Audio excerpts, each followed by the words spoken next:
Ezequiel 22.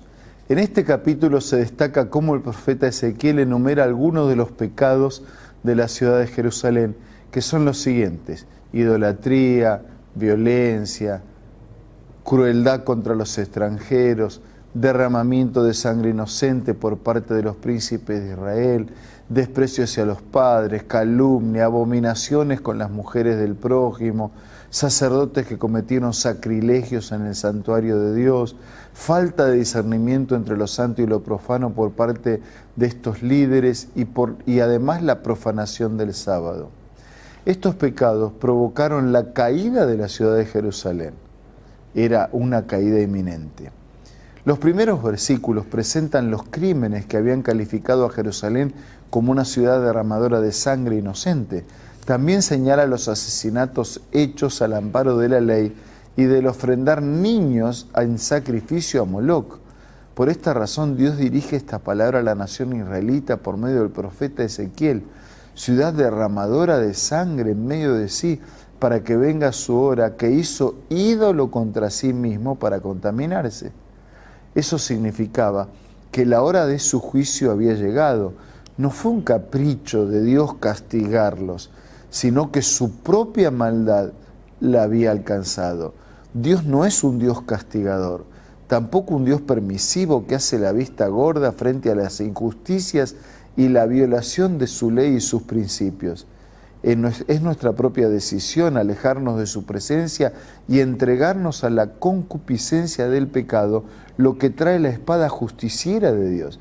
Ezequiel hace referencia a los líderes de la nación, y aquí que los príncipes de Israel, cada uno según su poder, se esfuerzan en derramar sangre.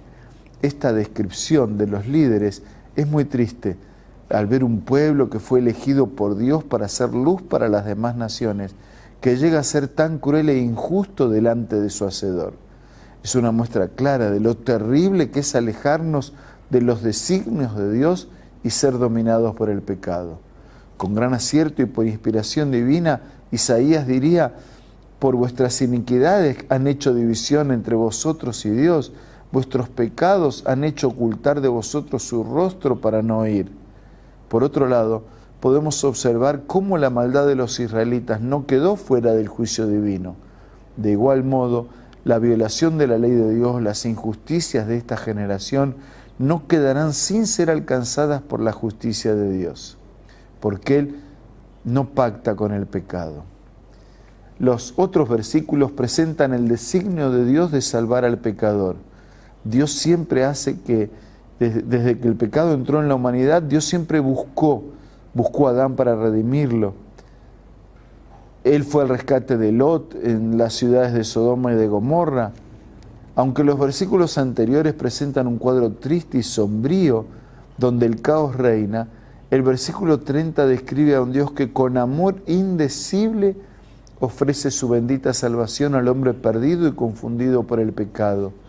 Declara el Señor que no se complace con la muerte del impío, sino que el impío se aparte de su camino y viva. Así como Dios buscaba entre las personas a quien rescatar, hoy Él sigue buscando en nuestra generación a quien salvar y rescatar. Lo que necesitamos hacer es permitir ser rescatados, porque esa es la naturaleza de Dios. Hay luz al final del túnel, un Dios que busca a quien redimir en medio de los desechos del pecado. Es triste ver cómo termina el versículo: busqué entre ellos hombre que hiciese un vallado, que se pusiese en la brecha a favor para que yo no destruyese, pero no lo hallé. El Señor no ha encontrado a quien rescatar. Y finalmente la justicia de Dios fue derramada sobre aquellos habitantes y lo será también sobre nosotros si persistentemente rechazamos las oportunidades que Dios nos da. Vamos a orar. Señor, ayúdanos a aprovechar las oportunidades que nos concedes, a reaccionar frente a tu llamado de amor con una libre decisión de servirte, de amar, de seguir tus enseñanzas y cumplir tu voluntad. Oramos por cada uno de nuestros amigos. Por favor, suple cada necesidad, Oramos con gratitud en el nombre de Jesús. Amén. Muchas gracias, un abrazo, hasta mañana, si Dios quiere.